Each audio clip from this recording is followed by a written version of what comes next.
ऐसी वीडियो रोज देखने के लिए आप मेरे वीडियो को लाइक करें, इस पे कमेंट करें और अपने दोस्तों के साथ शेयर करें। और हाँ, अगर आप इस चैनल पे नए हैं तो इसे सब्सक्राइब करना ना भूलें। आयशा समझ नहीं पा रही थी कि आखिर अक्षय क्या करना चाहता था। अक्षय धीरे धीरे उस बड़े से पानी के वाटर टैंक की ओर चलने लगा। उसकी नज़र सिर्फ आयशा पर टिकी हुई थी। उसने आयशा से कहा, अगर तुमने खाना नहीं खाया और मुझे माफ नहीं किया तो मैं अभी इसी वक्त अपने किए हर गुनाह की सजा अपने आप को देकर रहूंगा। आयशा ने अक्षय की ओर हैरानी से देखते हुए कहा, तुम क्या कह रहे हो? क्या करना चाहते हो तुम? देखो, यह सब पागलपन छोड़ो और मुझे अभी इसी वक्त मेरे बेटे के पास ले चलो, वरना मैं कुछ नहीं खाऊंगी। जब अक्षय ने देखा कि आयशा अपनी जिद नहीं छोड़ रही थी तो अक्षय ने अपना सर तेजी से उस वाटर टैंक में डाल दिया। आयशा को समझ नहीं आ रहा था कि वह क्या करे। अक्षय वाटर टैंक के अंदर पूरी तरह से डूब चुका था। उसने अपना पूरा शरीर वाटर टैंक के अंदर डुबो दिया था और बाहर निकलने का नाम नहीं ले रहा था। आयशा अच्छी तरह से जानती थी कि अगर अक्षय वक्त रहते टैंक से बाहर नहीं निकला तो उसकी जान भी जा सकती थी। आयशा घबराकर टैंक के पास दौड़ी और अक्षय को उसके कोट के कॉलर से पकड़कर बाहर खींचने की कोशिश करने लगी। अक्षय भी अपने शरीर की पूरी ताकत लगाकर आयशा को अपने आप से दूर धकेलता रहा। आयशा शारीरिक तौर पर काफी कमजोर थी, इसलिए अक्षय को पानी से बाहर खींचने के लिए उसे किसी की मदद की जरूरत थी। आयशा दरवाजे के पास गई और दरवाजा खोलकर किसी को बुलाने की कोशिश करने लगी, मगर तभी आयशा को इस बात का एहसास हुआ कि दरवाजा बाहर से लॉक कर दिया गया था। दरवाजा बाहर जोर जोर से खटखटाते हुए आयशा मदद के लिए चीखने चिल्लाने लगी, मगर कोई उसकी मदद के लिए नहीं आया। आयशा दौड़कर वाटर टैंक के पास आई। आयशा ने देखा कि अक्षय वाटर टैंक के अंदर तड़पने लगा था, मगर वह अपनी जिद नहीं छोड़ने वाला था। आयशा जानती थी कि अब अक्षय को अगर वक्त रहते वाटर टैंक से बाहर नहीं निकाला गया तो उसका बचना नामुमकिन था। वो समझ नहीं पा रही थी कि आखिर उस पागलपन को कैसे रोके। तभी आयशा को अक्षय की बात याद आई। उसने जोर से चिल्लाते हुए अक्षय से कहा, ठीक है, मैंने तुम्हें माफ कर दिया, अब बाहर आ जाओ और यह जिद छोड़ो, यह पागलपन है। अक्षय आयशा की बात सुन चुका था, मगर फिर भी वह टैंक से बाहर नहीं निकल रहा था। अब आयशा काफी पैनिक हो गई। उसे समझ नहीं आ रहा था कि वह क्या करे। तभी अचानक उसे एक बात रियलाइज हुई। आयशा ने पास ही की टेबल पर पड़े नाश्ते की प्लेट से एक सेब का टुकड़ा उठाया और अक्षय के वाटर टैंक के पास जाकर वह सेब का टुकड़ा अपने मुंह में रखकर कहा, ठीक है, मैं नाश्ता करने के लिए भी तैयार हूँ, अब बाहर आ जाओ और बंद करो यह पागलपन। जैसे ही आयशा की बात अक्षय के कानों पर पड़ी, अक्षय अपने शरीर की पूरी ताकत लगाकर वाटर टैंक का किनारा पकड़कर वाटर टैंक से बाहर निकला। वाटर टैंक से बाहर निकलते ही वो जोर से जमीन पर गिर गया। लगातार खांसते हुए अक्षय के मुंह से काफी पानी बहने लगा था। अक्षय की आंखें ऊपर की ओर झड़ चुकी थी। उसकी लाल लाल आंखों को देखकर आयशा समझ गई थी कि अगर अक्षय को वाटर टैंक से बाहर निकालने में कुछ पल और लग जाते तो उसका बचना नामुमकिन हो जाता। जमीन पर पड़े अक्षय वर्मा को उसके कॉलर से पकड़कर आयशा ने लगातार 3-4 थप्पड़ उसके गालों पर जड़ दिया। आयशा ने अक्षय वर्मा से कहा, तुम जानवर बन चुके हो, पूरी तरह से जानवर बन चुके हो। तुम्हारे सोचने समझने की शक्ति पूरी तरह से खत्म हो चुकी है। क्या तुम जानते भी हो कि तुम क्या करने जा रहे थे? अक्षय धीरे धीरे सांस लेते हुए आयशा को देखता रहा। फिर धीमी आवाज में अक्षय ने आयशा से कहा, मुझे अब तो तुम जिंदगी मंजूर नहीं जिसमें तुम शामिल ना हो। प्लीज नाश्ता कर लो, वरना इस बार अगर मैं डूबा तो फिर तुम सीधे मेरी लाश तैरती हुई देखोगी।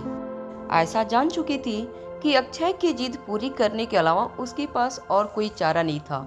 कुछ ही देर में शिप पर मौजूद नौकर कमरे में दाखिल हुए। नौकरों में कुछ औरतें भी शामिल थीं, जिन्होंने आयशा को कुछ नए कपड़े दिए। आयशा कमरे में मौजूद वॉशरूम में चली गई। नौकरों ने तब तक कमरे से एक बड़ा सा वाटर टैंक हटा दिया और कमरे में जो पानी फर्श पर फैला था उसे भी पूरी तरह साफ कर दिया। कमरे में एक डाइनिंग टेबल पर एक के बाद एक काफी सारी खाने पीने की चीजें सजा दी गई। कमरा जो पहले से किसी हनीमून स्वीट जैसा लग रहा था, अब वह और भी ज्यादा शानदार लगने लगा था। जैसे ही आयशा कपड़े बदलकर बाहर आई, उन्होंने देखा कि कमरे की पूरी काया पलट दी गई थी। कमरे में रंगीन रोशनी भी कर दी गई थी। कमरे की सजावट देखकर ऐसा लग रहा था कि आयशा किसी काफी महंगी क्रूज लाइनर पर पड़ी थी। अक्सर ऐसी क्रूज की टिकट्स काफी महंगी हुआ करती थी, मगर अक्षय ने पूरा का पूरा क्रूज लाइनर ही बुक कर लिया था। आयशा यह नहीं जानती थी कि वह इस वक्त दुनिया के कौन से कोने में थी, मगर वह इतना जरूर जानती थी कि वह अपने देश से काफी दूर थी। कुछ ही देर में अक्षय भी कपड़े बदलकर कमरे में दाखिल हुआ। अक्षय ने बड़े ही अदब से आयशा को डाइनिंग टेबल पर बैठने का इशारा किया और एक जेंटलमैन की तरह आयशा के लिए कुर्सी आगे किया। आयशा के बैठते ही अक्षय उसके सामने जाकर बैठ गया।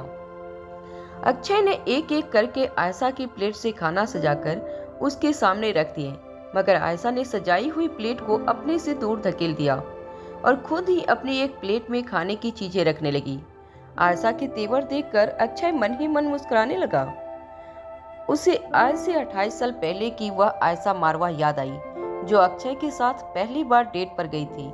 जब अक्षय आयशा को पिक करने गर्ल्स हॉस्टल के नीचे खड़ा था, तब तैयार होकर बाहर निकली। आयशा को देखकर अक्षय की आंखें फटी की फटी रह गई।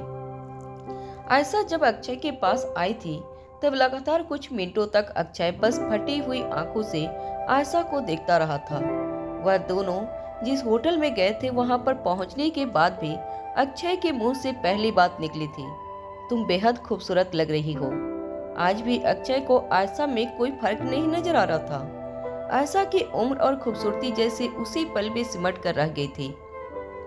अक्षय आयशा के चेहरे से अपनी नजरें हटा नहीं पा रहा था। उसे देखकर ऐसा लग रहा था कि वह सारी जिंदगी भी इसी तरह बैठकर आयशा के चेहरे को देख सकता था। वो शायद समझ चुकी थी कि अगर उसे इस जहाज से किसी तरह बचकर निकलना है और अपने बेटे और अपने परिवार से मिलना है, तो उसे जिंदा रहना होगा, और जिंदा रहने के लिए आयशा का खाना बहुत जरूरी था। आयशा बस किसी तरह अपने परिवार से मिलना चाहती थी। रिया, अलेक्जेंडर और आर्यन के साथ अपनी बची हुई जिंदगी गुजारने के सपने देख लिए थे आयशा ने।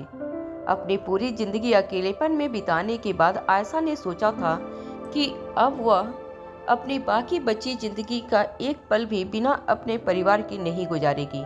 मगर वो अच्छी तरह जानती थी कि अगर उसे फिर से अपने पोते पोतियों के पास लौटना था, तो उसे सही मौके का इंतजार करना होगा।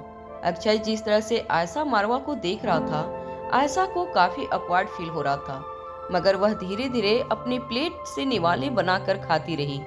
कुछ देर बाद जब आयशा ने अपना नाश्ता कर लिया, अक्षय ने मुस्कुराते हुए कहा, मैं तुम्हें जानता हूँ कि तुम्हें अपने फूलों के साथ वक्त गुजारना कितना पसंद है। माफ करना, तुम्हारा पूरा बगीचा तो मैं इस जहाज पर नहीं ला पाया, मगर इस जहाज में ऐसी कई चीजें हैं जो तुम्हें एंटरटेन कर सकती हैं। मैं जानता हूँ कि तुम चाहे कितना भी शांत हो, तुम 4 दीवारों में कैद रहने वाली औरतों में से नहीं हो।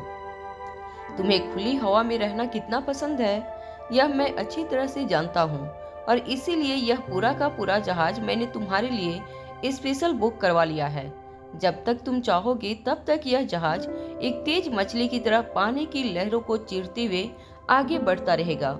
आयशा ने अपनी नजरें झुकाते हुए अक्षय से कहा, पिंजरे को चाहे कितना भी बड़ा कर दो, पिंजरा हमेशा पिंजरा ही रहता है।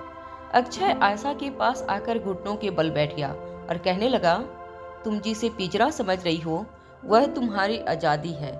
आने वाली पूरी जिंदगी तुम आजादी के साथ बिताओगे। हम दोनों बिल्कुल पहले की तरह साथ हो जाएंगे। मुझसे जितनी भी गलतियां हुई हैं, उन सारी गलतियों को मिटाकर हम एक नए सिरे से जिंदगी शुरू करेंगे, और इस जिंदगी में हमारे बीच कोई नहीं आ सकता। कॉलेज के दिनों में आयशा ने अक्षय से सच्चा प्यार किया था, मगर अक्षय के साथ रिश्ता तोड़ने के बाद आयशा ने अपनी जिंदगी से समझौता कर लिया था। कुछ सालों बाद आयशा की जिंदगी में रोहित आया। अपने बेटे के प्यार में आयशा ने अपने बीते सारे दुखों को भुला दिया था। आयशा अपने अतीत को पूरी तरह से भूल चुकी थी, और रोहित के भविष्य के लिए आयशा ने अपने अतीत अपने वर्तमान यहाँ तक कि अपने भविष्य को भी मिटा दिया था। आज इतने सालों बाद आयशा के मन में अगर किसी के लिए प्यार था तो सिर्फ अपने बेटे रोहित और अपनी होने वाली बहू और उसके बच्चों के लिए था। आयशा की बस एक ही ख्वाहिश थी कि अपने परिवार के प्यार के सहारे वह अपनी बाकी की बची जिंदगी गुजार दे। अक्षय ने जैसे ही आयशा के चेहरे की बेचैनी पढ़ी, अक्षय अपनी जगह से उठकर दरवाजे की ओर जाने लगा। अक्षय ने आयशा से कहा, मैं जानता हूँ कि तुम कितनी शर्मीली हो। तुम खुलकर मुझसे बात नहीं किया करती थी। जो भी मैसेज तुम मुझ तक पहुँचाना चाहती थी अपनी सहेलियों के थ्रू पहुँचाया करती थी। तुम्हारी यह आदत शायद आज भी बदली नहीं है और इसीलिए मैंने तुम्हारे लिए एक सरप्राइज प्लान की थी। यह कहते हुए अक्षय ने जहाज के कमरे का दरवाजा खोल दिया। आयशा हैरान होकर दरवाजे की ओर देखने लगी। अक्षय ने आयशा को किडनैप करने से पहले ही उसे काफी बड़ा आघात पहुंचाया था। आयशा जानना चाहती थी कि अब अक्षय ने कौन सा नया शौक देने की तैयारी की थी। कुछ ही देर में अक्षय के कुछ आदमी आयशा को दरवाजे पर दिखाई दिए। उन लोगों के पीछे कुछ औरतें सावित्री को लेकर कमरे के अंदर दाखिल हुई। सावित्री को देखकर आयशा हैरान रह गई। आयशा को देखते ही सावित्री ने अपने आप को उन औरतों की पकड़ से छुड़ाया और आयशा के पास दौड़कर चली आई। आयशा ने घबराई हुई सावित्री को कंधे से पकड़ लिया। सावित्री और आयशा दोनों एक दूसरे को हैरानी से देखते रहे। तभी अचानक अक्षय जोर जोर से हंसने लगा। कुछ देर तक हंसने के बाद अक्षय ने ताली बजाते हुए कहा, यह भी एक जोरदार सरप्राइज है। मैं जानता हूँ कि पिछले कई सालों से ये औरत तुम्हारे घर पर नौकरी करती है, मगर वक्त के साथ साथ नौकर मालिक का रिश्ता सहेलियों में बदल जाता है। यह भी बात मैं अच्छी तरह से जानता हूँ, इसलिए तुम्हें कंपनी देने के लिए खास मैंने सावित्री को यहाँ बुलवाया है। तो चलो, तुम्हारे पास एंटरटेनमेंट के लिए पूरा जहाज है, बात करने के लिए तुम्हारी सहेली है, और किसी भी चीज की जरूरत हो तो बस मुझे बता देना। मैं जल्द से जल्द वह चीज तुम्हारी आंखों के सामने हाजिर कर दूंगा, यह वादा है मेरा। अक्षय का पागलपन देखकर सावित्री और आयशा दोनों काफी घबरा गए थे। तभी अचानक अंकुर नायक दौड़ता हुआ कमरे के अंदर आया और धीमी आवाज में अक्षय के कानों के पास आकर कहने लगा, द किंग आपको कांटेक्ट करने की कोशिश कर रहे हैं। अक्षय किंग का नाम सुनकर हैरान रह गया। किंग का नाम सुनते ही अक्षय के चेहरे पर घबराहट साफ नजर आने लगी थी। आयशा बड़े ही ध्यान से अक्षय के चेहरे के एक्सप्रेशन को देख रही थी। जैसे ही अक्षय ने आयशा को अपनी ओर देखते हुए नोटिस किया, अपने चेहरे पर मुस्कान लाते हुए अक्षय ने बिल्कुल जेंटल और पोलाइट आवाज में आयशा से कहा, आई एम रियली सॉरी, मगर बिजनेस के सिलसिले में अभी मुझे एक मीटिंग के लिए जाना होगा। Please make your self comfortable. यह पूरी जहाज सिर्फ तुम्हारी है, तुम जो चाहे कर सकती हो, बस मैं अभी कुछ देर में मीटिंग निपटा कर आता हूँ। अपनी बात पूरी करने के बाद अक्षय अंकुर के साथ कमरे से बाहर निकल गया। कमरे से बाहर आते ही अंकुर ने अक्षय से कहा, सर किंग आपसे बात करना चाहते हैं। मेरी तो समझ नहीं आता है कि इतने छोटे से मामले में किंग अपनी टांग क्यों अड़ा रहा है। अंकुर नायक की बात सुनते ही अक्षय ने अपने होठों पर उंगली रखते हुए कहा, जरा धीरे बोलो, दीवारों के भी कान होते हैं, इनके खिलाफ कुछ भी बोलने से पहले 100 बार सोच लिया करो। हो सकता है इस जहाज पर भी किंग के आदमी मौजूद हो। तुम जानते हो ना किंग की ताकत क्या है और वह क्या कर सकता है। हालांकि खुद अक्षय हैरान था यह सोचकर कि आयशा को किडनैप करने पर खुद किंग पर्सनली इस किडनैपिंग में इंटरेस्ट क्यों ले रहा था। जब अक्षय ने आयशा को किडनैप किया था, उसके कुछ ही घंटों बाद किंग ने अक्षय को मैसेज भिजवाया था कि वह किसी भी हालत में आयशा को अपने घर वालों के हवाले कर दे, मगर उस वक्त अक्षय ने उस मैसेज को इग्नोर कर दिया था। अक्षय अच्छी तरह से जानता था कि दिल्ली में मारवा खानदान के कांटेक्ट काफी ऊपर तक थे और दिल्ली में मारवा खानदान को हरा पाना अक्षय के लिए शायद आसान नहीं होता। इसलिए आयशा को किडनैप करने के बाद अक्षय सीधा उसे एक बड़े जहाज पर ले गया। अक्षय पिछले कुछ दिनों से उस जहाज को अफ्रीका के छोटे देशों के किनारे पास गोल गोल घुमा रहा था। अक्षय को कॉन्फिडेंस था कि किंग उसे इस इलाके में ढूंढ नहीं पाएगा, मगर वह यह देखकर हैरान था कि किंग ने जमीन आसमान एक करके किसी तरह अक्षय के सैटेलाइट फोन के कोऑर्डिनेट्स ढूंढ लिए थे और उसे कांटेक्ट कर लिया था। अक्षय यह नहीं समझ पा रहा था कि आखिर किंग का मारवा खानदान के साथ क्या रिश्ता था। पिछली बार भी किंग ने मारवा ग्रुप ऑफ इंडस्ट्रीज के शेयर अक्षय को बेचे जरूर थे, मगर जब फेस टू फेस होने की बात आई तो अक्षय यह जान चुका था कि किंग गुलेरिया परिवार और मारवा परिवार के ही सपोर्ट में था। अक्षय को यह कनेक्शन समझ नहीं आ रहा था और अब आयशा के किडनैपिंग केस में खुद दखल अंदाजी करके यह साबित कर दिया था कि वह मारवा खानदान के साथ खड़ा था। अक्षय अच्छी तरह से जानता था कि वह चाह कर भी किंग से दुश्मनी मोल नहीं ले सकता था। अक्षय ने जब अपने पिताजी के गुजर जाने के बाद ग्रुप की मेंबरशिप विरासत में हासिल की, तब से लेकर इंपीरियल ग्रुप का बॉस किंग ही रहा था। वो कम से कम 40 सालों से इंपीरियल ग्रुप का लीडर रहा था। किसी में हिम्मत नहीं थी कि किंग को इस पोजीशन से हटाने की पहल करे। लगभग 30 साल पहले ड्रैगन नाम के एक आईडी ने इलेक्शन करके किंग को अपनी पोजीशन से हटाने की बात की थी, मगर कुछ महीनों बाद ड्रैगन नाम के उस आईडी को इस ग्रुप से बेदखल कर दिया गया। कुछ महीनों बाद पता चला ड्रैगन नाम का ग्रुप का मेंबर चाइना का एक बहुत ही ताकतवर बिजनेसमैन था, मगर किंग से दुश्मनी उसे इतनी भारी पड़ी थी कि कुछ ही महीनों के अंदर उसका पूरा बिजनेस एम्पायर ठप हो गया था।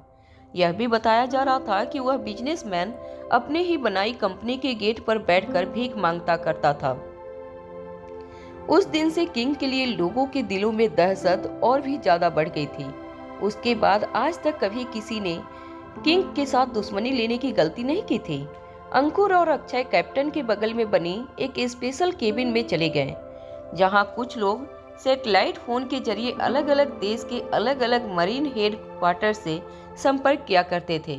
अंकुर नायक ने एक सैटेलाइट फोन हाथ में उठाते हुए कहा, इसी फोन पर किंग इस वक्त लाइन पर मौजूद हैं। वह आपसे बात करना चाहते हैं। किंग का नाम सुनते ही अक्षय ने तुरंत वह सैटेलाइट फोन अपने हाथ में ले लिया और अपने आप को संभालते हुए बड़ी ही पोलाइट आवाज में अक्षय ने फोन पर कहा, हेलो किंग, कैसे हैं आप? आशा करता हूं कि आपकी तबीयत बिल्कुल ठीक है। बताइए, आपने मुझे कैसे याद किया? तभी किंग की कड़क और स्ट्रिक्ट आवाज अक्षय वर्मा के कानों पर पड़ी। किंग ने कहा, मैंने तुम्हें यह कॉल तुम्हें याद दिलाने के लिए किया है कि मैंने तुमसे एक बात कही थी। मुझे पता चला है कि तुमने अब तक मेरी वह बात मानी नहीं। किंग की आवाज सुनते ही अक्षय के हाथ पांव ठंडे पड़ने लगे थे। घबराहट भरी आवाज में अक्षय ने किंग से कहा, बॉस, बात वह दरअसल यह है कि आयशा और मेरा काफी पुराना रिश्ता है। हम दोनों इस वक्त बिल्कुल सेफ हैं और काफी खुश हैं। एक दूसरे के साथ कुछ पुरानी बातें हैं जो हमें सॉल्व करनी बहुत जरूरी है। थोड़ा सा पर्सनल मामला है, इसलिए थोड़ा सा वक्त लग रहा है, मगर आप बिल्कुल फिक्र मत कीजिए। हम दोनों यहाँ बेहद खुश हैं। अक्षय की बात सुनने के बाद कुछ देर किंग बिल्कुल खामोश रहा। इसके बाद किंग की गहरी आवाज फिर से अक्षय की कानों पर पड़ी। किंग ने कहा, मैं वैसे कभी अपनी कही हुई बात दोहराता नहीं हूँ, मगर आज अपनी ही कही हुई बात फिर से दोहरा रहा हूँ। जल्द से जल्द आयशा मारवा को उसके परिवार के हवाले कर दो। अगर उसे कोई खरोच भी पहुंची तो मैं तुम्हारा वह हश्र करूंगा कि तुम अपने आप को पहचानने के लायक नहीं रहोगे। किंग के साथ दुश्मनी लेने का क्या अंजाम हो सकता था यह तुम्हें पता नहीं, और ऊपर वाले से दुआ करना कि तुम्हें पता भी न चले। किंग की आवाज में शक्ति जरूर थी। अक्षय के हाथ पांव कांपने लगे थे, मगर किसी तरह हिम्मत जुटाकर अक्षय ने किंग से पूछा, किंग, मैं आपके साथ दुश्मनी लेने के बारे में सोच भी नहीं सकता, बल्कि मैं तो हमेशा ही आपका गुलाम बनकर रहना चाहता हूँ। मगर क्या मैं पूछ सकता हूँ कि आखिर आपका आयशा के साथ रिश्ता क्या है? अक्षय ने जैसे ही सवाल पूछा, किंग ने पलटकर जवाब देते हुए कहा, आयशा मेरी करीबी रिश्तेदार है। यूं समझ लेना, अगर उसे तुमने एक खरोच भी पहुंचाई तो वह जख्म सीधा मेरे सीने पर होगा। किंग की यह बात सुनकर अक्षय हैरान हो गया। उसे समझ में नहीं आ रहा था कि दुनिया का इतना बड़ा और ताकतवर आदमी आयशा के बारे में इतनी वकालत क्यों कर रहा था। अब तक अक्षय इतना तो समझ चुका था कि रोहित और मारवा परिवार के साथ किंग के काफी अच्छे संबंध हैं, मगर क्या वह संबंध आयशा की वजह से थे या किंग के साथ मारवा खानदान के संबंधों की वजह कुछ और थी। यह बात अक्षय वर्मा समझ नहीं पा रहा था। सैटेलाइट कॉल डिस्कनेक्ट होने के बाद कुछ देर तक अक्षय वही खड़ा फटी हुई आंखों से सैटेलाइट फोन को देखता रहा।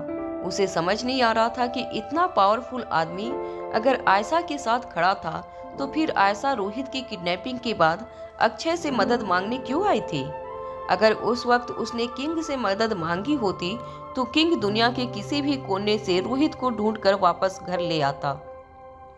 अपने बगल में खड़े अंकुर की ओर देखकर अक्षय ने कहा, मेरे समझ में नहीं आ रहा है कि किंग अचानक इस मामले को इतना सीरियसली क्यों लेने लगा है।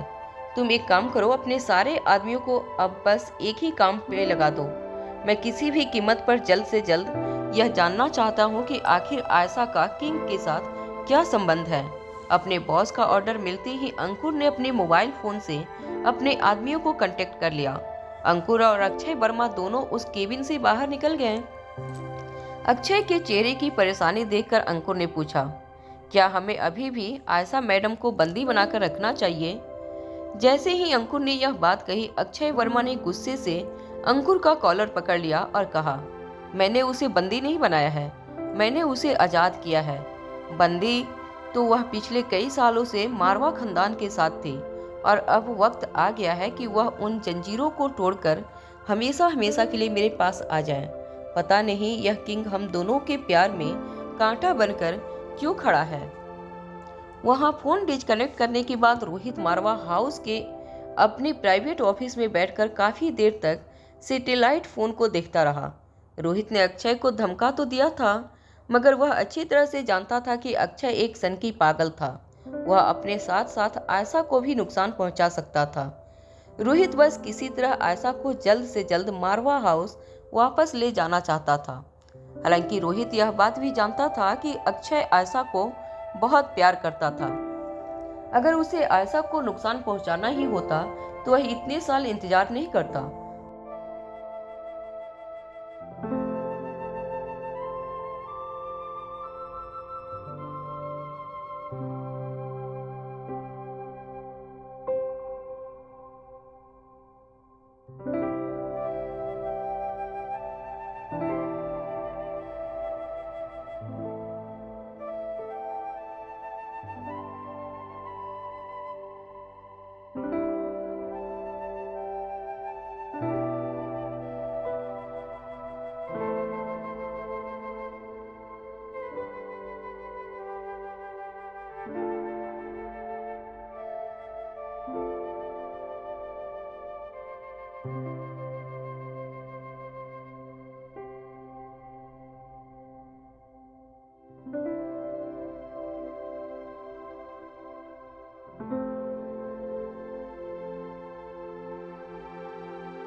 रोहित की बात सुनते ही चिराग ने अपनी आवाज धीमी करते हुए रोहित को समझाते हुए कहा, देखो बॉस, मैं इस वक्त आपके इमोशंस समझ सकता हूँ, मगर इस वक्त इंटरनेशनल बॉर्डर पर इस तरह से जहाज पर हमला करना ठीक नहीं होगा।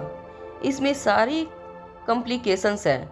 एक तो यह कि अगर हमने ऐसा किया तो सबको यह पता चल जाएगा कि दरअसल रोहित मारवा ही द किंग है, और अगर ऐसा हो गया तो आप तो जानते ही हैं कितनी बड़ी मुसीबत खड़ी हो सकती है।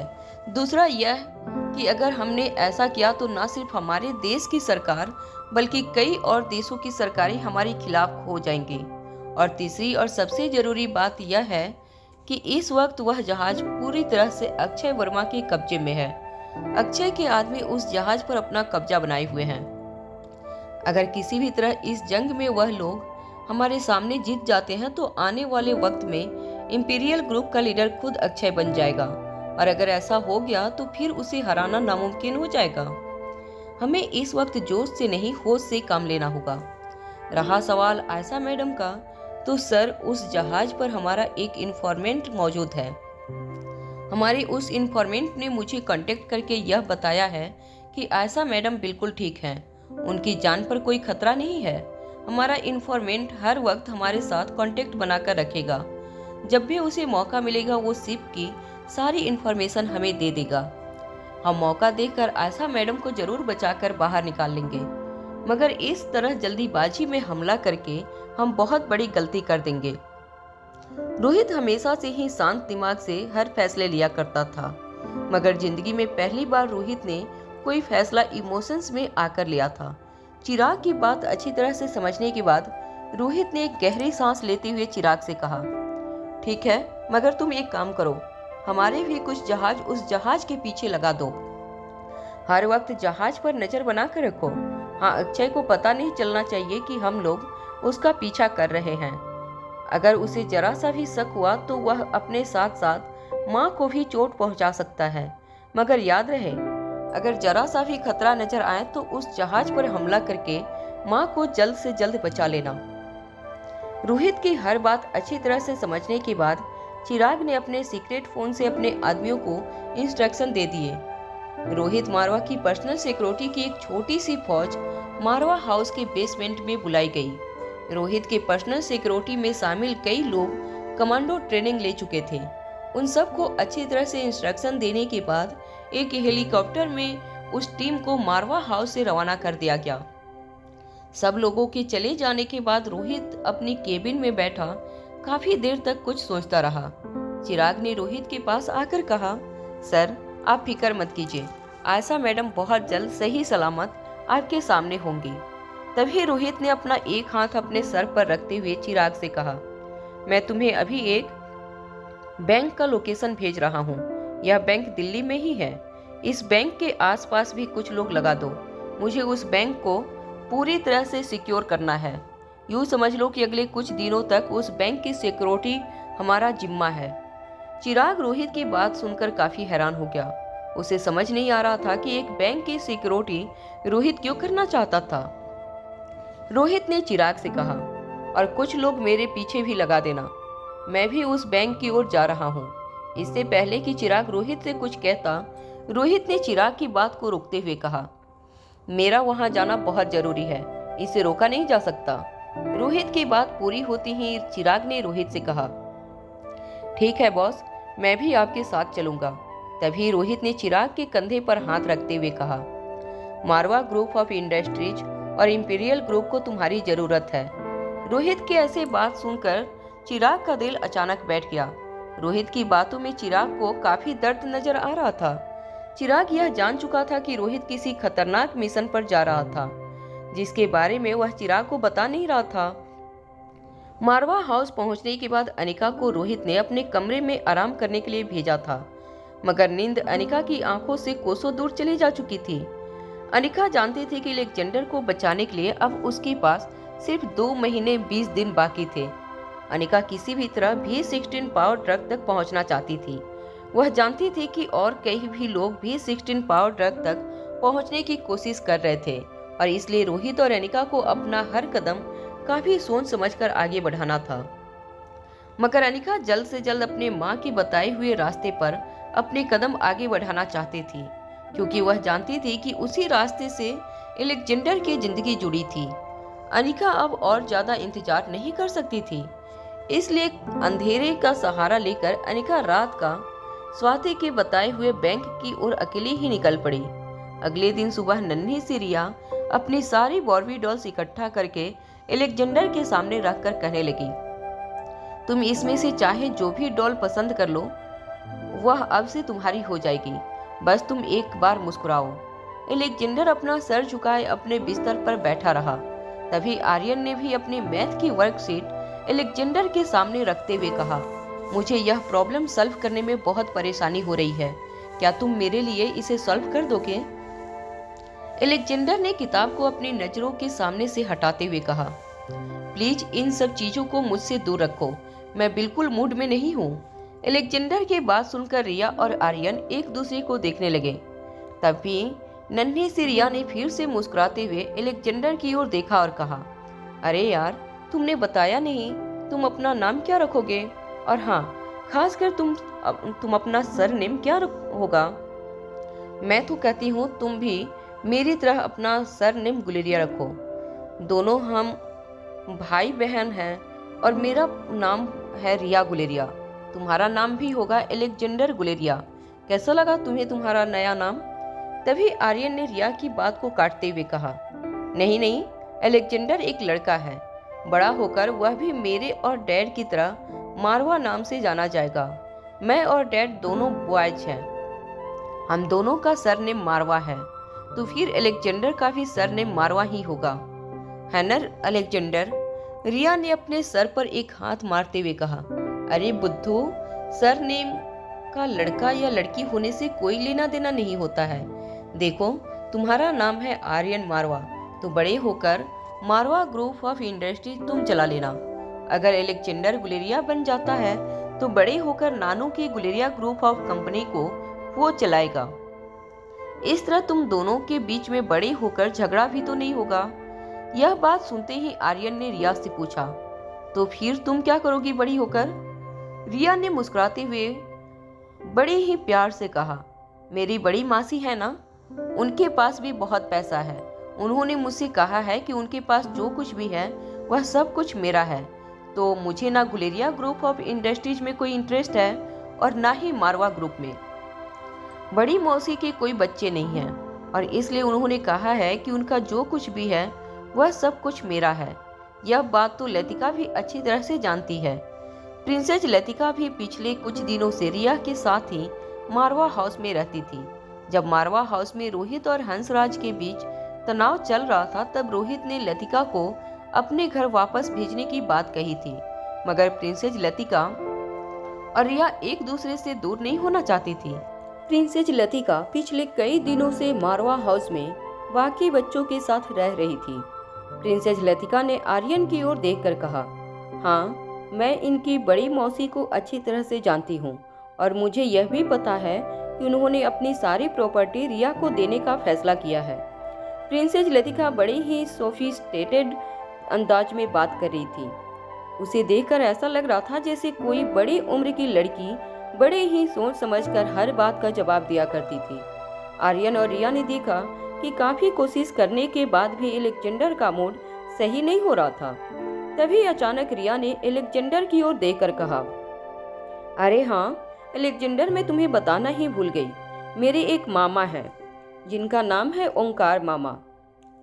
तुम्हारी ही तरह उन्हें भी जानवरों से बेहद प्यार है। उनके पास हजारों कुत्ते बिल्लियां हैं। तुम कहो तो मैं उनसे कहकर उनसे कुछ पालतू कैट्स और डॉग यहाँ मंगवा सकती हूँ। वो लोग तुम्हारे साथ ही रहेंगे, तुम उनसे दोस्ती कर सकते हो। यह बात सुनते ही अलेक्जेंडर का चेहरा और भी ज्यादा उदास हो गया। अलेक्जेंडर ने अपना सर झुका लिया और धीमी आवाज में रिया से कहा, वह सब कुछ तुम्हारे मामा के दोस्त हैं, मेरे नहीं हैं। आर्यन ने अलेक्जेंडर के कंधे पर हाथ रखते हुए कहा, अरे तो क्या हुआ, तुम भी उनसे दोस्ती कर सकते हो। जहाँ तक मैं ओंकार मामा को जानता हूँ, उनके पास कई सारे दोस्त हैं और उनके पास उनके हर दोस्त को पालने के लिए पैसे भी नहीं हैं। अगर हम उनके कुछ दोस्तों को हमारे घर बुला लें तो उन्हें भी बहुत खुशी होगी। रिया ने भी आर्यन की बात को आगे बढ़ाते हुए कहा, हाँ, मैं तो उनके काफी दोस्तों से मिली भी हूँ। बड़े मजेदार हैं उनके दोस्त। अलग अलग आवाजें निकालती हुई बिल्लियां हैं उनके पास, और छोटे से लेकर बड़े डॉग्स अलग अलग रंग के, जिन्हें देखते ही उनसे प्यार हो जाए। रिया की बात पूरी होते ही अलेक्जेंडर ने कहा, मगर उनमें से कोई रेनबो तो नहीं है ना? रेनबो का नाम सुनते ही कमरे में मौजूद सारे बच्चे काफी मायूस हो गए। रेनबो अलेक्जेंडर के उस कुत्ते का नाम था जो सुबह अपनी आखिरी सांस ले चुका था। रेनबो के गुजर जाने के बाद बच्चों ने रेनबो को मारवा हाउस के पीछे वाले गार्डन में दफना दिया था। एक एक करके अलेक्जेंडर के सारे दोस्त उससे बिछड़ते जा रहे थे। रेनबो अलेक्जेंडर का सबसे खूबसूरत पालतू डॉग था। रेनबो का नाम उसके रंग को देखकर रखा गया था। रेनबो की पूंछ, उसके सर के बाल, उसकी आंखों के बाल, उसके पैरों के बाल का रंग अलग अलग था, और इसीलिए अलेक्जेंडर उसे रेनबो कहकर पुकारता था। रेनबो की उम्र काफी छोटी थी, मगर वह देखने में काफी तंदुरुस्त था। अलेक्जेंडर अपने हर दोस्त की तरफ रेनबो से भी बहुत प्यार करता था। अलेक्जेंडर अब अपने दोस्तों से बिछोड़ने का आदी हो चुका था, मगर हर गुजरते दोस्त के साथ साथ अलेक्जेंडर का दिल जैसे पत्थर सा बनता जा रहा था। अलेक्जेंडर घंटों तक मारवा हाउस के पीछे वाले गार्डन में जाकर अपने मरे हुए दोस्तों के बीच बैठता रहता। अलेक्जेंडर के हर दोस्त को मरने के बाद उसी गार्डन में दफनाया जाता था। धीरे धीरे वह गार्डन कम और कब्रिस्तान ज्यादा नजर आने लगा था। अनिका जब देर शाम घर को लौटी तो तीनों बच्चे अनिका को देखकर काफी इमोशनल हो गए। अनिका कुछ देर के लिए बच्चों के साथ बैठकर बातें करती रही। अलेक्जेंडर के साथ जो जो हुआ था, जब वह सारी बातें अनिका को पता चली तो अनिका का दिल काफी भारी महसूस होने लगा था, मगर किसी तरह अपने चेहरे पर मुस्कान बनाकर अनिका बच्चों के साथ बातें करती रही। रात को बच्चों के साथ अनिका उसके कमरे में सोने के लिए चले आए थे। सबसे पहले रिया सोई। अनिका तीनों बच्चों को धीमी धीमी थपकियां देकर सुलाने की कोशिश कर रही थी, मगर काफी कोशिश के बाद भी अनिका ने देखा कि अलेक्जेंडर और आर्यन सो नहीं रहे थे।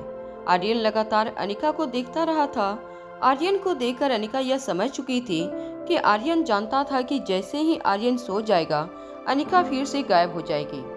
आर्यन जान चुका था कि अनिका किसी बेहद इम्पोर्टेंट काम में बिजी रहती थी, मगर सालों बाद मिली अपनी माँ को अब आर्यन एक पल के लिए भी अपनी नजरों से दूर नहीं होने दे सकता था। अलेक्जेंडर की आंखें भी खुली थी। ऐसा लग रहा था जैसे अलेक्जेंडर खुली आंखों से किसी को देखने की कोशिश कर रहा था, मगर वह उसे दिखाई नहीं दे रहा था। कुछ देर बाद आर्यन और अलेक्जेंडर दोनों की आंख लग गई। बच्चों के सोते ही अनिका कमरे से बाहर निकलकर रोहित को मिलने के लिए जाने लगी। तभी अचानक अलेक्जेंडर की आवाज अनिका के कानों पर पड़ी, जिसे सुनकर अनिका के होश उड़ गए। अलेक्जेंडर नींद में बातें करते हुए कह रहा था, रेनबो, क्या जमीन के नीचे की मिट्टी काफी गीली है? तुम्हें वहां सोने में कोई परेशानी तो नहीं होगी? अलेक्जेंडर नींद में अपने दोस्त रेनबो से बातें करते हुए कह रहा था, रेनबो, मुझे बताओ ना, तुम्हें वहां नीचे कैसे लग रहा है? जमीन के ऊपर तो काफी तेजी से दौड़ते थे, अब वहां पिछले कई घंटों से तुम एक ही जगह पर लेटे हो। तुम्हें अंदर बोर तो नहीं हो रहा है? मुझे बताओ ना रेनबो, तुम्हें इस वक्त क्या महसूस हो रहा है? क्या मौत के बाद भी कोई जिंदगी होती है? अगर तुम्हें इस सवाल का जवाब मिल चुका है तो मुझे भी बताओ। अपने 6 साल के छोटे बेटे के मुंह से ऐसी बातें सुनकर अनिका का दिल पूरी तरह से टूट चुका था। अनिका अपने आंसुओं को रोक नहीं पा रही थी। अनिका अच्छी तरह से जानती थी कि यह वक्त आंसू बहाने का नहीं था, बल्कि जल्द से जल्द अलेक्जेंडर को बचाने के लिए अनिका को कुछ ठोस कदम उठाने होंगे। स्वाति ने जो क्लू छोड़े थे वो कहाँ छिपे थे, यह बात अब अनिका अच्छी तरह से जान चुकी थी। बस अब अनिका को उस बैंक के सेफ डिपॉजिट लॉकर की ओर अपने कदम आगे बढ़ाने थे। रोहित और अनिका न मनाली से वापस लौटते वक्त यह डिसाइड किया था कि वह कुछ दिन तक बिल्कुल चुपचाप बिना कोई कदम उठाए सही वक्त का इंतजार करेंगे। रोहित और अनिका दोनों जानते थे कि उनके दुश्मन उन पर नजर बनाए हुए थे, मगर अलेक्जेंडर की दिमागी हालत अब दिन ब दिन बिगड़ती जा रही थी। अनिका जान चुकी थी कि धीरे धीरे अलेक्जेंडर मौत के मुंह की ओर आगे बढ़ रहा था। अलेक्जेंडर की हालत देखी नहीं जा रही थी। अनिका वैसे तो काफी होशियार और सतर्क रहने वाले लोगों में से थी, मगर अलेक्जेंडर के प्रति इमोशंस ने अनिका को पूरी तरह से तोड़कर रख दिया था। अनिका ज्यादा देर इंतजार नहीं कर सकती थी, इसलिए बिना रोहित को बताए अनिका ने खुद ही अकेले बैंक जाने का फैसला किया। पूरी तरह से काले कपड़ों में अपने आप को ढक लिया और मुंह पर एक काला मास्क और काले हुडी जैकेट को सर पर ओढ़कर अनिका मारवा हाउस से निकल गई। अनिका जानती थी कि इस वक्त कार में जाना खतरे से खाली नहीं हो सकता था। अनिका अच्छी तरह से जानती थी कि उसकी कार का पीछा किया जा सकता था, इसलिए रात के अंधेरे का फायदा उठाकर अनिका चुपके से बिना किसी की नजरों में आए मारवा हाउस के पीछे वाली दीवार कूदकर जंगल के रास्तों से होती हुई हाईवे की ओर आगे बढ़ने लगी। जंगलों से गुजरते हुए भी अनिका काफी सतर्क थी। अनिका ने कदम कदम पर इस बात की तसल्ली कर ली थी कि कोई उसका पीछा नहीं कर रहा था। आधे घंटे के बाद जंगलों के खतरनाक रास्तों से होते हुए अनिका मेन रोड पर पहुंची। अनिका ने अपने सर पर जैकेट की टोपी पहन रखी थी और अनिका के चेहरे पर एक काला मास्क था। अनिका ने एक लंबा काला जैकेट और काली जीन्स के साथ साथ काले जूते पहन रखे थे। यह कहना मुश्किल था कि मास्क के पीछे का चेहरा किसी लड़की का था या लड़के का। अनिका को इस तरह पहचानना बेहद मुश्किल था। अनिका अपने कदम आगे बढ़ाने लगी। वो जानती थी कि बैंक की लोकेशन पर चलकर पहुंचने के लिए उसे लगभग 1.5 घंटे लगने वाले थे, मगर अपने कदमों की रफ्तार बढ़ाकर अनिका ने 1.5 घंटे का रास्ता लगभग 50 मिनट में पूरा कर लिया। बैंक के पास पहुंचते ही अनिका ने एक जगह रुककर इस बात की तसल्ली कर ली कि कोई उसका पीछा नहीं कर रहा था। अनिका अच्छी तरह से जानती थी कि B15 पावर ड्रग लेने के बाद 5 लोग जिंदा बचे थे, जिनमें से 2 यानी कि क्रिस्टोफर और आशीष डोगरा इस वक्त देश में नहीं थे, मगर 3 ऐसे भी लोग थे जिन्हें B16 के डोज की सख्त जरूरत थी। अपनी जान बचाने के लिए आशीष ने अनिका को यह भी कहा था कि वह तीनों लोग भी काफी पावरफुल लोग थे, मगर अनिका नहीं जानती थी कि वह लोग कौन थे, उनकी आइडेंटिटी क्या थी, वह कहाँ रहते थे। मगर एक चीज अनिका अच्छी तरह से जानती थी कि वह तीनों जो कोई भी थे, इस वक्त B16 की तलाश में उनकी नजरें अनिका पर टिकी हुई थी। उन तीनों को अगर अपनी जान बचानी थी तो B16 पावर ट्रक तक पहुंचना उनके लिए बेहद जरूरी था। अनिका ने देखा कि बैंक पुरानी से दिखने वाली एक गवर्नमेंट बैंक थी। एक लोखंड की जाली वाला दरवाजा पूरी तरह से बंद था, जिस पर एक बड़ा सा ताला लगाया गया था। बैंक के बाहर 3 सिक्योरिटी ऑफिसर बंदूक के साथ बैंक की हिफाजत कर रहे थे।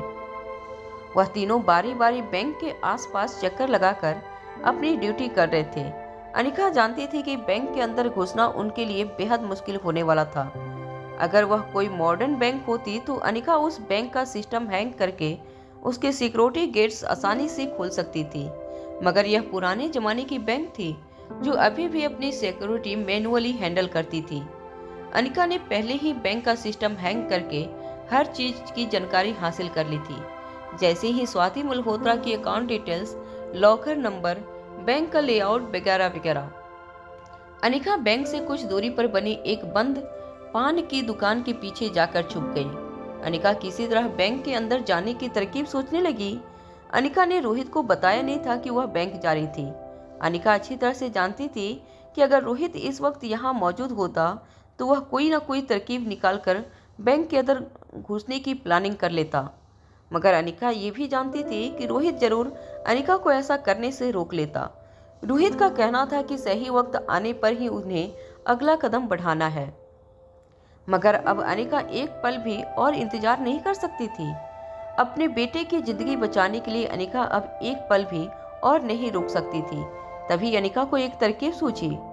अनिका बैंक के पीछे वाले हिस्से के पास जाकर बैंक की खिड़की के पास जाकर खड़ी हो गई। अनिका ने लगातार अपनी नजरें सिक्योरिटी गार्ड्स पर बनाकर रखी थी।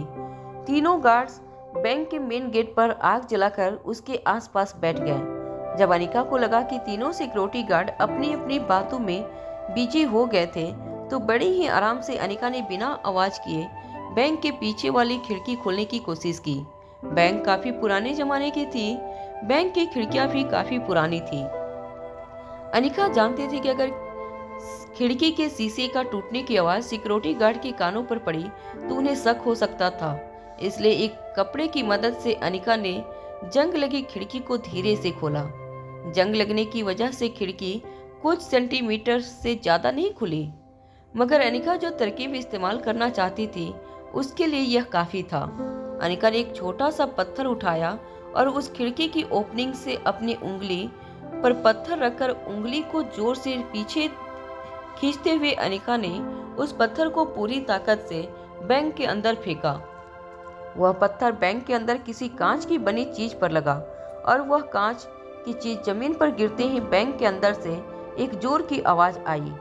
जैसे ही बैंक के अंदर से आवाज आई, सारे सिक्योरिटी गार्ड्स अचानक अलर्ट हो गए।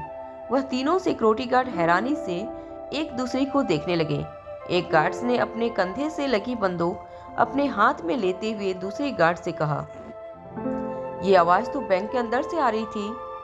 उसके साथी ने जवाब देते हुए कहा, हाँ, आवाज तो बैंक के अंदर से ही आई है। तभी अंदर से एक और तेज आवाज उनके कानों पर पड़ी। इस बार तीनों अपनी जगह से उठकर मेन गेट की ओर दौड़ गए। एक सिक्योरिटी गार्ड ने अपनी जेब से जाली वाले गेट की चाबी निकाली और ताला खोलने लगा। पीछे खड़े उसके साथी बंदूक गेट पर तान रखी थी। उसने अपने दोनों साथियों से कहा, देखो, हमारे पास सिर्फ एक ही बंदूक है। अगर बैंक के अंदर लुटेरे घुस आए तो जरूर उनके पास हथियार भी होंगे। तुम लोग एक काम करो, तुम लोग ठीक मेरे पीछे खड़े रहना। मैं बंदूक लेकर अंदर जाता हूँ। अगर उन्होंने हमला करने की कोशिश की तो मैं उन पर गोलियां बरसाना शुरू कर दूंगा। तुम लोग अपने अपने डंडे से उसके सर पर वार करना शुरू कर देना। वह तीनों सिक्योरिटी गार्ड काफी घबराए हुए लग रहे थे। तभी अचानक बैंक के अंदर से एक और आवाज आई। जल्दी से जंग लगी जाली खोलकर एक दूसरी चाबी से उन्होंने बैंक का मेन दरवाजा खोला। बैंक के अंदर पूरी तरह से अंधेरा था। पहला सिक्योरिटी गार्ड दरवाजा खुलते ही बंदूक लेकर बैंक के अंदर चला गया। जब कुछ देर तक अंदर से कोई आवाज नहीं आई तो बाकी दोनों गार्ड भी धीरे से बैंक के अंदर चले गए। उन्होंने जब अंदर जाकर देखा तो अंदर कोई नजर नहीं आ रहा था। तीनों हैरानी से एक दूसरे को देखने लगे। कांच की कुछ चीजें जमीन पर बिखरी पड़ी थी, मगर आसपास कोई नजर नहीं आ रहा था। कुछ देर तक टॉर्च की लाइट ऑन करके उन तीनों ने बैंक में चारों ओर टॉर्च घुमाई। फिर एक सिक्योरिटी गार्ड ने जाकर मेन स्विच ऑन कर दी। जब पूरे बैंक की लाइट शुरू हुई तब तीनों सिक्योरिटी गार्ड्स ने राहत की सांस ली। बैंक में कोई नजर नहीं आ रहा था। जमीन पर बिखरे कांच के टुकड़ों को समेटते हुए एक सिक्योरिटी गार्ड ने कहा, अरे भाई, हम लोग एक बात भूल रहे हैं। पुरानी सरकारी बैंक है। रात को यहाँ हमारे अलावा कुछ और लोग भी होते हैं जो हमें दिखाई नहीं देते। उसके दोनों साथी हैरानी से उसकी बात को समझने की कोशिश करने लगे। तभी कांच के टुकड़े समेट रहे सिक्योरिटी गार्ड ने हंसते हुए अपने साथियों से कहा, अरे भाई, यहाँ चूहे भी होते हैं। रात होते ही यह पूरी की पूरी जगह उनकी पार्टी करने का मैदान बन जाती है। रात भर उछल कूद किया करते हैं। पता नहीं 2 महीने पहले एक पूरा का पूरा लेजर खा गए थे वह लोग। बैंक वाले परेशान हो गए थे पुराने रिकॉर्ड ढूंढते ढूंढते। कांच के टुकड़े एक बिन में फेंकने के बाद उस सिक्योरिटी गार्ड ने अपने साथियों से कहा, चलो भाई चलो। अरे, सरकारी बैंक में कस्टमर से ज्यादा तो चूहे नजर आते हैं और फिर हम लोग क्यों भूल जाते हैं, इस बैंक में ऐसा है ही क्या जो चोर यहाँ से कुछ लूटने चला आए। अगर चोरों को इतना बड़ा रिस्क लेकर एक बैंक लूटना ही है तो उन बड़ी बड़ी बैंकों में जाएं, जहाँ अमीर लोग अपना खाता खोले बैठे हैं। तीनों सिक्योरिटी गार्ड्स हंसते हुए मेन स्विच ऑफ करके बाहर निकल गए। जैसे ही उन्होंने मेन गेट बंद करके उसे ताला लगाया, बैंक के अंदर फिर से चारों तरफ अंधेरा छा गया। तभी एक कोने में 2 चमकती हुई आंखें नजर आने लगी। अनिका सिक्योरिटी गार्ड को चकमा देकर मेन गेट से बैंक के अंदर दाखिल हो चुकी थी। अपने काले कपड़ों का फायदा उठाते हुए अनिका एक अंधेरे कोने में जाकर छुप गई थी। कुछ देर बाद सिक्योरिटी गार्ड की आवाज अनिका के कानों पर पड़नी बंद हो गई। अनिका धीमे कदमों से जब मेन गेट के पास गई और अपने कान दरवाजे पर लगाकर सिक्योरिटी गार्ड की आवाज सुनने की कोशिश करने लगी, तब उसे गार्ड की आवाज सुनाई दी। एक गार्ड अपने साथी से कह रहा था, चलो यार जरा चौराहे पर जाकर चाय पीकर आते हैं। यह चूहे ने तो पूरी नींद का कबाड़ा कर दिया। अब जागना ही है तो जरा चाय की चुस्की लगा लेते हैं। वैसे भी तुम्ही ने अभी अभी कहा अगर चोरों को डकैती करनी होगी तो हमारी बैंक में क्यों आएंगे, बड़े लोगों की बैंक में जाएंगे। तीनों सिक्योरिटी गार्ड हंसते हुए वहां से चले गए। अनिका जानती थी कि अब कम से कम 10-15 मिनट के लिए वह गार्ड्स वापस नहीं लौटने वाले थे। अनिका ये अच्छी तरह जान चुकी थी कि उसके पास 10 से 15 मिनट का टाइम था अपना काम पूरा करने के लिए। अनिका ने अपने मोबाइल से बैंक का लेआउट अच्छी तरह स्टडी करना शुरू किया। बैंक के लेआउट में सेफ डिपॉजिट लॉकर की जगह बताई थी। अनिका धीरे धीरे से डिपॉजिट वॉल्ट की ओर आगे बढ़ने लगी। अनिका जानती थी कि स्वाति मल्होत्रा का लॉकर नंबर 006 था और उसका पासवर्ड अनिका का जन्मदिन। जैसे जैसे अनिका के कदम सेफ डिपॉजिट लॉकर की ओर आगे बढ़ रहे थे, अनिका की सांसें तेज हो रही थी। अनिका बड़े ही ध्यान से अपने कदम आगे बढ़ा रही थी। वह जानती थी कि उसे हमेशा अलर्ट रहना था। हालांकि अनिका को पता था कि उसका पीछा कोई नहीं कर रहा था, मगर अनिका यह भी जानती थी कि उसके पीछे जो लोग थे वह कितने खतरनाक थे। अनिका सेफ डिपॉजिट वॉल्ट के दरवाजे के पास पहुंची। दरवाजे की चाबी वहीं कांच की बनी एक पेटी में रखी हुई थी। अनिका ने अपने हाथों में रुमाल बांधकर उस कांच की पेटी को तोड़ दिया। सेफ डिपॉजिट वॉल्ट की चाबी अब अनिका के हाथों में थी। तभी अचानक अनिका को खिड़की पर एक परछाई नजर आई। बैंक के खिड़की पर जो परछाई नजर आ रही थी उसे देखकर अनिका को ऐसा लग रहा था जैसे खिड़की के दूसरी तरफ से कोई उसे लगातार घूरने की कोशिश कर रहा था। अनिका ने अपनी मोबाइल की फ्लैश लाइट ऑफ कर दी और वो एक पुरानी सी अलमारी के पीछे जाकर छुप गई। वो परछाई बैंक की एक दूसरी खिड़की के पास आकर अंदर झांकने की कोशिश कर रही थी। बैंक के बाहर खड़े आदमी के जूतों की आवाज सुनकर अनिका को यह अंदाजा लग गया था कि बाहर जो कोई भी खड़ा था वह एक पुरुष था। अनिका एक बात अच्छी तरह से जानती थी कि क्रिस्टोफर के अलावा 3 खतरनाक लोग भी 16 पावर ट्रक के पीछे पड़े थे। अनिका को यह बात समझ नहीं आ रही थी कि किस तरह आखिर अनिका के इस दुश्मन ने उसका पीछा करते हुए इस बैंक का पता लगाया था। अनिका ने बड़ी सावधानी से हर कदम रखा था, मगर फिर भी कहीं न कहीं अनिका से कोई चूक हुई थी, जिसकी वजह से अनिका के दुश्मन बैंक के बाहर तक आ पहुंचे थे। अनिका इस वक्त यह भी नहीं जानती थी कि उस परछाई के पीछे और कितने लोग खड़े थे। उसे पता था कि दुश्मन बाहर उसका इंतजार कर रहे थे। अनिका के पास वक्त बहुत कम था। B16 पावर ट्रक तक पहुंचने के लिए अनिका धीरे धीरे अपने कदम सेफ डिपॉजिट वॉल्ट की तरफ बढ़ाने लगी। अनिका जल्द से जल्द 6 नंबर की लॉकर से स्वाति मल्होत्रा की रखी हुई B16 पावर ट्रक की डोज निकालकर किसी तरह अपने दुश्मनों से बचकर बैंक से बाहर निकलना चाहती थी। मगर जैसे ही अनिका सेफ डिपॉजिट वॉल्ट के दरवाजे के पास पहुंची, अनिका ने अपने पैरों पर भूकंप के झटके महसूस किए।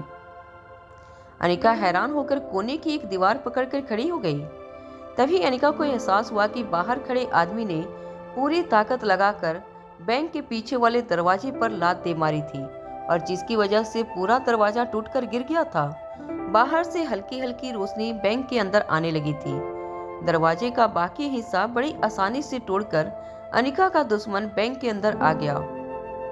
अनिका जानती थी कि वो B16 पावर ट्रक की आखिरी डोजेज उस आदमी के हाथों नहीं लगने दे सकती थी, क्योंकि वही डोज थी जिसकी मदद से अलेक्जेंडर को बचाया जा सकता था। अनिका समझ नहीं पा रही थी कि वो अपने सामने आई मुसीबत को किस तरह टाले। वो आदमी भारी मगर धीरे कदमों के साथ अनिका की तरफ आगे बढ़ने लगा। उसे देखकर ऐसा लग रहा था जैसे उसने अनिका को पहले ही देख लिया था। हालांकि अनिका एक दीवार के पीछे छुपी हुई थी, लेकिन वो आदमी धीरे धीरे अनिका की ओर चलकर आ रहा था। दीवार के ठीक सामने लगे आईने में अनिका को वो आदमी अपनी ओर चलकर आते हुए दिख रहा था। उस आदमी ने भी अनिका की तरह ठीक काले कपड़े पहने हुए थे। उसके सर पर एक काली हैट थी और उसके चेहरे पर एक काला नकाब था। देखने में वो आदमी काफी ताकतवर नजर आ रहा था। अनिका अच्छी तरह से जान चुकी थी कि उस आदमी ने अनिका को देख लिया था। हालांकि अनिका ने भी अपने चेहरे पर मास्क लगाकर रखा था और काले कपड़े पहने हुए थे, लेकिन वह जान चुकी थी कि कि अब छुपने का कोई फायदा नहीं था। अनिका को उस आदमी को हराकर भी 16 पावर ड्रग हासिल करना था। वह अभी यह भी नहीं जानती थी कि वो आदमी अकेला था या उसके साथ उसके साथी भी मौजूद थे। लेकिन अनिका के पास लड़ने के अलावा कोई और चारा नहीं बचा था। अनिका को अपनी फाइटिंग स्किल पर पूरा भरोसा था। अपने बेटे अलेक्जेंडर की जान बचाने के लिए अनिका इस समय 100 आदमियों से भी लड़ने के लिए तैयार थी। अनिका उस आदमी पर अटैक करने ही वाली थी, तभी उस आदमी की गहरी आवाज अनिका के कानों पर पड़ी। उस आदमी ने कहा, अब छुपने का कोई फायदा नहीं है, मेरे सामने आ जाओ और चुपचाप उस भी-16 पावर ड्रग को मेरे हवाले कर दो। उस आदमी ने अपनी बात आगे बढ़ाते हुए कहा, तुम जैसी खूबसूरत लड़की से मैं लड़ना नहीं चाहता, इसलिए भलाई इसी में होगी कि तुम चुपचाप बिना लड़े मेरी बात मान जाओ और भी-16 पावर ड्रग मेरे हवाले कर दो। उस आदमी के बोलने की आवाज और स्टाइल से यह पता चल रहा था कि वो आदमी इस देश का नहीं था। अनिका ने भी कड़क आवाज में जवाब दिया, ठीक है, तो फिर अगर तुम्हें भी-16 पावर ड्रग हासिल करना है तो मेरी भी एक छोटी सी शर्त है, तुम्हें मुझसे लड़ना होगा। यह कहते हुए अनिका उस कोने से बाहर आकर ठीक उस आदमी के सामने आकर खड़ी हो गई। इससे पहले कि अनिका का दुश्मन उससे कुछ कह पाता, अनिका ने तेजी से उस आदमी पर वार कर दिया। मगर अनिका यह देखकर हैरान हो गई कि उसका वो वार खाली गया था। अनिका ने जितनी तेजी से उस आदमी पर वार किया था, उससे दुगुनी तेजी से उस आदमी ने अपना बचाव कर लिया था। अनिका की फाइटिंग स्किल अच्छी थी। अनिका आज तक कई फाइटर्स के साथ लड़ी थी, मगर इससे तेज डिफेंस अनिका ने अपनी जिंदगी में पहले कभी नहीं देखा था। मगर इसके बावजूद भी अनिका बिना रुके लगातार उस आदमी पर एक के बाद एक वार कर रही थी। वो आदमी भी तेजी से अपना बचाव कर रहा था। फिर अचानक उस आदमी ने अनिका को गर्दन से पकड़ लिया और हवा में उछालकर जमीन पर पटक दिया। हालांकि इस बार अनिका को चोट बहुत ज्यादा लगी थी, लेकिन अनिका ने अपने आप को संभालते हुए फिर से अपनी फाइटिंग पोजीशन बना ली। उस आदमी के ताकतवर और तेज मोमेंट्स देखकर अनिका समझ चुकी थी कि इसे हराना इतना आसान नहीं होने वाला था। अनिका के चेहरे पर अब परेशानी साफ नजर आने लगी थी। तभी उस आदमी ने अपने दोनों हाथ कमर पर रखते हुए अनिका से कहा, क्या हुआ, हैरान हो मेरी ताकत देखकर? चलो मैं तुम्हें अभी बता देता हूँ कि यह ताकत मैंने खुद कल्टीवेट की है और तुम अच्छी तरह से जानती हो कि कैसे मुझे यह ताकत मिली है। मैं तुम्हें इतना बता दूं कि इस समय मेरे शरीर में 100 हाथियों को जमीन पर पटकने की ताकत है, इसलिए तुम्हें मुझे हराने के बारे में भूलना होगा और बेहतर यही होगा कि तुम चुपचाप वो भी-16 पावर ड्रग मेरे हवाले कर दो। अनिका भी अब अच्छी तरह से यह बात जान चुकी थी कि इस आदमी को हराना इतना आसान नहीं होने वाला था। उसने सोच लिया था कि उसे अब बस किसी तरह अपने दुश्मन से बचकर बैंक से बाहर निकलना था। यह सोचते ही अनिका के दिमाग में एक और ख्याल आया। अनिका को पता था कि उसका दुश्मन यह नहीं जानता था कि स्वाति मल्होत्रा ने कौन से सिक्योरिटी लॉकर में भी-16 पावर ड्रग छुपाया था। लॉकर नंबर सिर्फ अनिका जानती थी, मगर अपने दुश्मन की ताकत देखकर अनिका अब समझ चुकी थी कि वो आदमी हर सिक्योरिटी लॉकर को तोड़कर किसी भी तरह भी-16 पावर ड्रग को हासिल करके रहेगा। इसलिए लड़कर अपने दुश्मन को हराने के अलावा अनिका के पास और कोई चांस नहीं था। यह सोचते हुए अनिका जैसे ही अपने दुश्मन पर वार करने के लिए अपने पैरों पर खड़ी हुई, तभी अनिका को अपने चेहरे पर एक जोरदार मुक्का महसूस हुआ। उस मुक्के में इतनी ताकत थी कि अनिका फिर से जमीन पर जाकर गिर गई। अनिका को अब यकीन हो चुका था कि उसका दुश्मन एक बहुत खतरनाक और पावरफुल इंसान था। अनिका काफी स्ट्रॉन्ग और बाकी लड़कियों से काफी ज्यादा शक्तिशाली थी, इसलिए वह उसके मुक्के को सहन कर गई। अगर अनिका की जगह और कोई लड़की को इतने जोर से उस आदमी ने मुक्का मारा होता तो वह वहीं अपना दम तोड़ देती। उस आदमी ने फिर से अनिका को कंधे से पकड़कर अपने पैरों पर खड़ा किया और लगातार अनिका को पेट पर और चेहरे पर मुक्का मारता रहा। उस आदमी के अंदर इतनी ताकत थी कि अनिका कुछ देर के लिए सांस लेना भी भूल चुकी थी। उसके हर मुक्के में अनिका के लिए काफी ज्यादा नफरत थी। जब अनिका ने अपने दुश्मन की आंखों में आंखें डालकर देखा तो उसे नजर आया कि उस आदमी के अंदर अनिका के लिए बेहद नफरत भरी थी। वो एक के बाद एक लगातार अनिका पर मुक्के बरसा रहा था। फिर आखिरकार उसने एक मुक्का इतनी जोर का मारा कि अनिका कुछ फीट दूर जाकर ठीक सिक्योरिटी डिपॉजिट वॉल्ट के बाहर जाकर गिर गई। अनिका को अब अच्छी तरह से एहसास हो चुका था कि वह ज्यादा देर तक इस आदमी से फाइट नहीं कर पाएगी। उस आदमी के आगे अनिका का जीतना लगभग नामुमकिन था। तभी अनिका धीरे से उठकर लाइट जलाने के लिए अपना हाथ स्विच बोर्ड की तरफ बढ़ाने लगी। ठीक उसी समय उस आदमी ने जोर से अनिका के हाथ पर अपनी लात दे मारी। लात का फोर्स इतना ज्यादा था कि अनिका को लगा कि उसका हाथ उसके शरीर से अलग होकर नीचे गिर जाएगा। अनिका को पता था कि उसे सिर्फ कुछ और देर तक उस आदमी के साथ अपनी फाइट जारी रखनी थी, क्योंकि कुछ ही देर में सिक्योरिटी गार्ड वापस आने वाले थे जिनके पास गन मौजूद थे। अनिका यह भी जानती थी कि सिक्योरिटी गार्ड के आने तक अगर अनिका किसी तरह अपने दुश्मन को रोकने में कामयाब हो जाती है या फिर लड़ते लड़ते अगर अनिका अपना दम तोड़ भी देती है तो उसकी जगह रोहित किसी भी तरह स्वाति मल्होत्रा के बताए लॉकर से V16 पावर ड्रग को निकालकर एलेक्जेंडर को बचा लेगा। मगर इस वक्त अनिका को अपने दुश्मन को V16 पावर ड्रग को हासिल करने से रोकना था, चाहे इसके लिए अनिका को अपनी जान ही क्यों न देनी पड़े। इतना लड़ने के बाद अनिका को अपने पूरे शरीर में दर्द महसूस हो रहा था। उसे पता नहीं चल रहा था कि वह किस तरह से इतने पावरफुल आदमी को रोक कर रखे। अपने दुश्मन की आंखों में खुद के लिए नफरत देखकर अनिका ने धीमी आवाज में पूछा, क्या हुआ? आखिर इतनी नफरत क्यों करती हो तुम मुझसे? क्या हम पहले मिल चुके हैं? अनिका की यह बात सुनते ही उस आदमी ने गहरी आवाज में कहा, बकवास बंद करो। मैं जानता हूँ कि तुम क्या करने की कोशिश कर रही हो। यह मत भूलो कि मेरे शरीर के साथ मेरा दिमाग भी काफी पावरफुल हो चुका है। तुम मेरे सामने कुछ भी नहीं हो। मेरी ताकत के आगे तुम्हें सर झुकाना ही होगा। सीधी तरह से वो V16 पावर ड्रग मेरे हवाले कर दो। अगर तुम्हें अपनी जिंदगी से थोड़ा सा भी प्यार है तो मेरी बात मान जाओ, वरना तुम्हारी क्या हालत होगी यह तुम सोच भी नहीं सकती। मेरी ताकत के आगे आज तुम्हें अपना सर झुकाना होगा और कल पूरी दुनिया मेरी ताकत के आगे सिर झुकाएगी। बहुत जल्द मैं इस दुनिया का सबसे ताकतवर इंसान बनने वाला हूँ। अनिका ने अपने दुश्मन की इस बात का जवाब देते हुए कहा, ताकत तो वो नहीं होती जो ड्रग के सहारे ली जाए। ताकत तो वो होती है जो इंसान अपने साथ लेकर पैदा होता है। तुमने तो ड्रग का सहारा लेकर अपने आप को ताकतवर बनाया है। और याद रखना, ऐसी ताकत सिर्फ खोखली हो सकती है और वक्त आने पर वो तुम्हें दुनिया का सबसे कमजोर इंसान बनाकर रहेगी। अनिका की बात सुनकर अनिका के सामने खड़ा उसका दुश्मन जोर जोर से हंसने लगा। कुछ देर बाद अपनी हंसी को कंट्रोल करते हुए अनिका के दुश्मन ने अनिका की आंखों में देखकर कहा, यह बात तुम कहती हुई बिल्कुल अच्छी नहीं लग रही।